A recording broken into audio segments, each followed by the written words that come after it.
everyone. I guess you need to hear me, right? To answer questions. Let's get to the data, please. We have good news to share with you guys. That was one of the most important things. So here's our cumulative and our weekly data.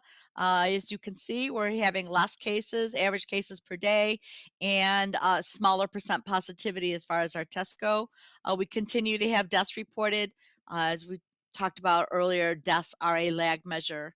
Usually the cases first, then hospitalizations, then deaths. Next slide. And here we go. So you can see the dramatic, precipitous fall of cases.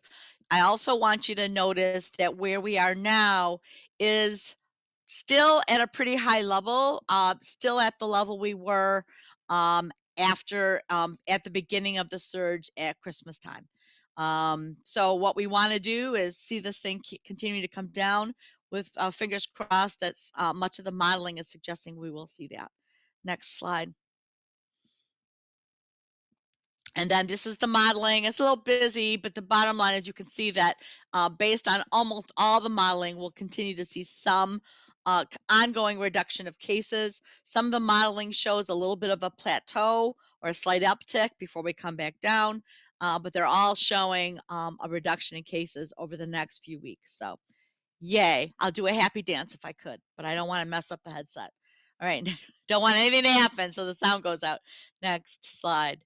And then our total dashboard data to date, and pretty significant. You may have been reading in the news that we're starting to see mortality data or death data for 2020, and all-cause mortality has increased throughout the country and certainly in the state, although I haven't seen a definitive county by county comparisons yet, so hopefully we'll fare a little bit better. Next slide. That's it, isn't it? Okay, so talking points. And the talking points they want me to share with you is that we do have some new and improved, the K95 masks available. We got a shipment in, and they are available both here and at the St. Clair County Library System. They are free and available for the public while supplies last at all of the library branches and here. Pickup times during regular business hours, and we'd ask that you limit 3 masks per person. To look for additional mask sites, go to michigan.gov /maskupmichigan. We also want to inform you guys that the Moderna vaccine did receive its full FDA approval on January 31st. This follows, as you remember, the Pfizer full FDA approval. Moderna is available for 18 and older, and it's being called Spikevax. Interesting name, and a little easier to say. And then it is the same exact formulation as the Moderna EAU. So as we did with the Pfizer, we keep using what we have on stock, and then as the FDA authorization and their new labeling and materials get in, you'll start seeing it look different, but it is inside the bottle. It's exactly the same vaccine that we've been using all along. So the vaccine that's FDA approved, the Spikevax, will be able to be used interchangeably with what we have available. Questions that came in. Oh, do you want anything else, Jen, you want me to do as far as talking points? Nope. I think we're good. Oh, just that we're moving to a monthly basis. You look to read me starting in March. We're going to be moving to this. Okay, second Thursday of the month will be our new Facebook schedule starting in March. Okay, so questions. What are your thoughts on thoughts on prescribing lovenox? Sorry if I pronounced that wrong. An aspirin for a woman with COVID-19 who is 32 weeks pregnant, second pregnancy with a healthy child, vaccinated and boosted, age 32, no history of blood clots. Well, this is not meant to be a second opinion medical appointment. So I will just say a couple things. First of all, we know that being infected with the COVID virus does increase clotting and thromboembolic events. So that is a risk factor. And being pregnant in itself increases the risk of blood clots and thromboembolic events. Hospitalizations, there is a clear a protocol and policy in place that advises the use of blood thinners when a person's hospitalized. Outpatient, not so clear. So I would leave this up to your provider who knows you best. And the only other thing I can say is there sure is a lot more information we need before we can really be definitive with different age groups. All right. The next question that came in last night was, I recently read on a GoFundMe page that a student got several medical conditions from wearing a mask at his basketball practice. Now he has many treatments and expenses from traveling to hospitals in Michigan and out of state. He is having hyperbaric and neurofeedback treatments. Have you heard anything like this being caused from wearing a mask? No, I'm sorry, I have not. That would be very unfortunate. I can't for the life of me think about what kind of medical condition he would get from this. There are some studies that talk about mask issues. Research support does support that under most circumstances, mask wearing doesn't have any significant adverse effects to its wearers. And we know that because of all the history we've had and the fact that doctors wear masks all the time and et cetera, et cetera. Now, with that said, we know that with low to moderate levels of exercise, masks have been shown to be safe with healthy adults and adolescents. But some studies, not all of them, but a few studies have found that during intense exercise, especially when you kind of get up that high aerobic threshold, wearing a mask can result in difficulty breathing, feeling really tired, claustrophobia, and might even produce some very modest negative effects on cardiovascular performance. But that is certainly not something that has been reproduced in other studies. So I've not been hearing of any adverse events from students or young people in this situation. So I will just say no comment. I don't know what she's talking about. Okay. So far on the feed, we're moving to the live now. Maureen wanted to comment that the library was so easy to pick up the mask. So thank you. Thank you to our library friends too. That's great to hear. I'm really happy. I just say I'm really happy to have our library partners.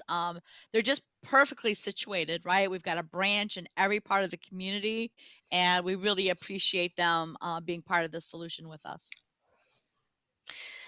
All right, the next question is from Kathie. She asked, if a person tests positive with a home test and then isolates, do they report it, or are often these cases not reported?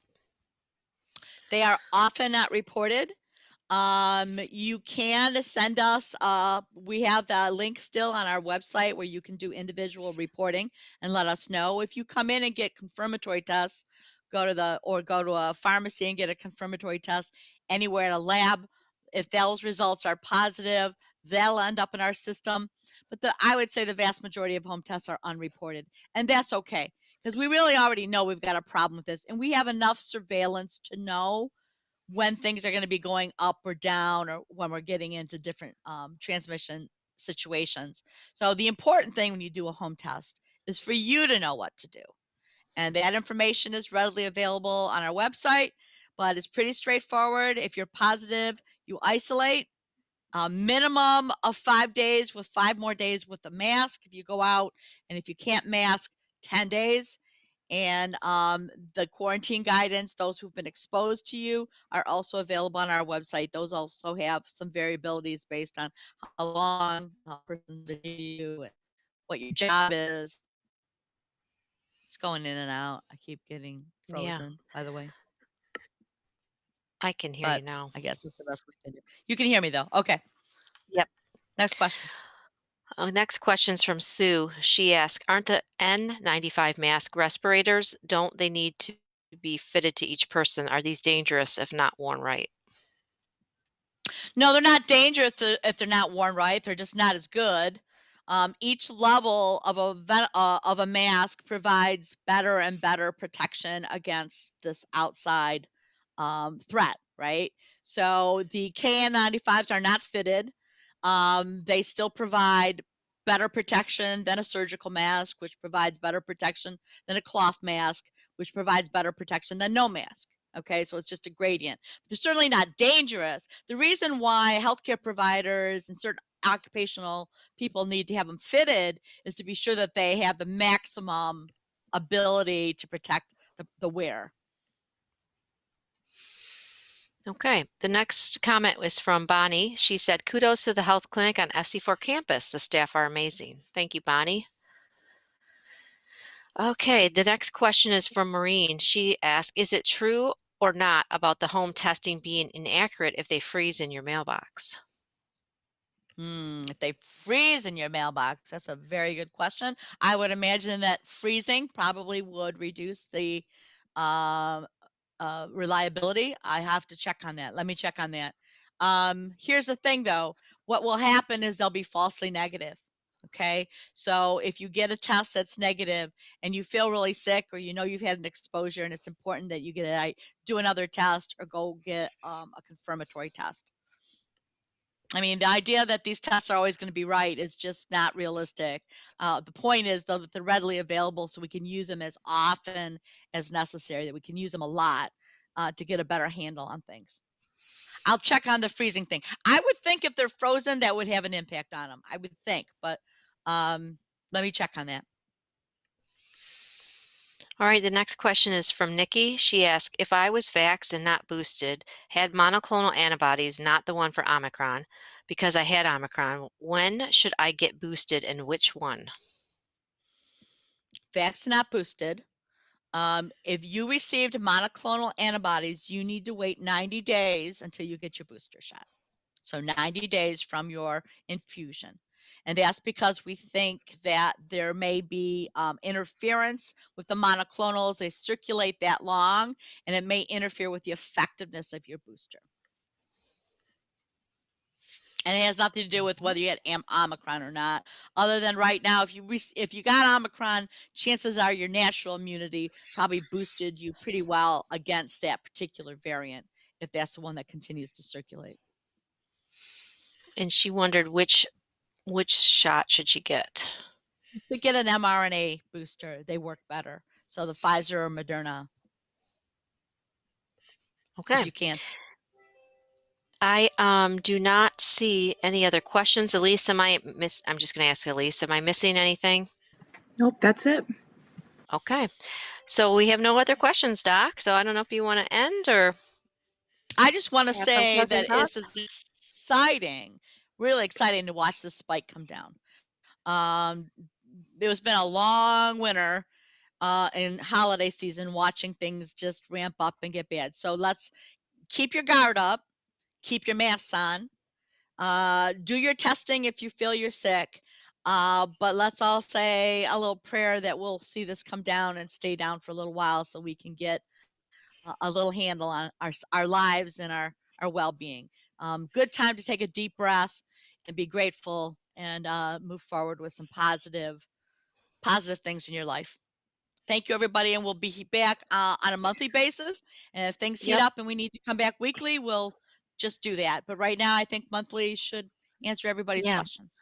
So the next show will be March 10th, Thursday, March 10th at 3:30. Second Thursday of every month. Yep. Bye, everybody.